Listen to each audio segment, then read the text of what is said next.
తండ్రి కొడుకులు ఇద్దరు ఊరు బయట ఒక పొట్టేల్ని బలిచ్చి దాన్ని వండుతూ ఉంటారు. తండ్రి అంటాడు, నాన్న నేను వండేస్తాను, నువ్వు ఊర్లోకి వెళ్ళి మన బంధువులందరినీ కూడా తీసుకురా, మనం వంగ తినేస్తే ఏమొస్తుంది, వాళ్ళకు కూడా పెడదాము అని చెప్పి పంపిస్తాడు. కొడుకు ఏం ఆలోచిస్తాడు, ఇంటింటికి వెళ్ళి మన బంధువులందరినీ ఎవరు పిలుస్తారు, ఒకేసారి అందరూ వచ్చేలాగా ఏదైనా ఆలోచించాలి అని కొత్తగా ఆలోచించి నా ఇల్లు కాలిపోతుంది రండి, నా ఇల్లు కాలిపోతుంది రండి అని పెద్ద కేకలేస్తూ ఉంటాడు. ఆ కేకలు విన్న ఆ చుట్టుపక్కల వాళ్ళందరూ కూడా బకెట్లతో నీళ్లు పట్టుకొని చాలా ఫాస్ట్ గా పరిగెత్తుకొని వస్తారు. పదనన్న ఎక్కడ కాలిపోతుంది అని అంటే తిన్నగా వండే దగ్గరికి తీసుకెళ్తాడు. తీసుకెళ్ళినాక ఇక్కడ ఏమి కాలిపోలేదు కదా, ఎందుకు అలా అన్నావు అంటే, భోజనానికి తొందరగా తీసుకురమ్మని మా నాన్న అన్నాడు, ఇక మనం ఆపదలో ఉన్నప్పుడు మన వాళ్ళే కదా వస్తారు అని చెప్పి ఆలోచించి అలా అరిచాను, రండి భోజనం చేయండి అని చెప్పి వాళ్ళందరికీ భోజనాలు పెడతారు. భోజనాలు పెట్టేసి వాళ్ళందరినీ పంపించేసిన తర్వాత, అదేంటి నాన్న ఊర్లో ఉన్న మన బంధువులందరినీ పిలుచుకురమ్మంటే ముక్కు మొక్కం తెలియని వాళ్ళందరినీ పిలుచుకొచ్చో అని తండ్రి అడుగుతాడు.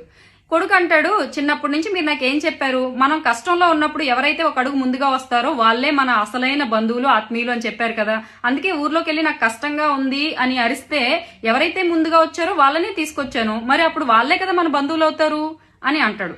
కాసేపు తండ్రి ఆలోచించి, నిజమే నాన్న, మన ఆపదలో ఎవరైతే ముందుగా వచ్చి మనల్ని ఆదుకుని మన కన్నీళ్లు తుడుస్తారో వాళ్ళే నిజమైన బంధువులు ఆత్మీయులు అని చెప్తాడు. నిజమే కదా, అవునా కాదా? కామెంట్ చేయండి.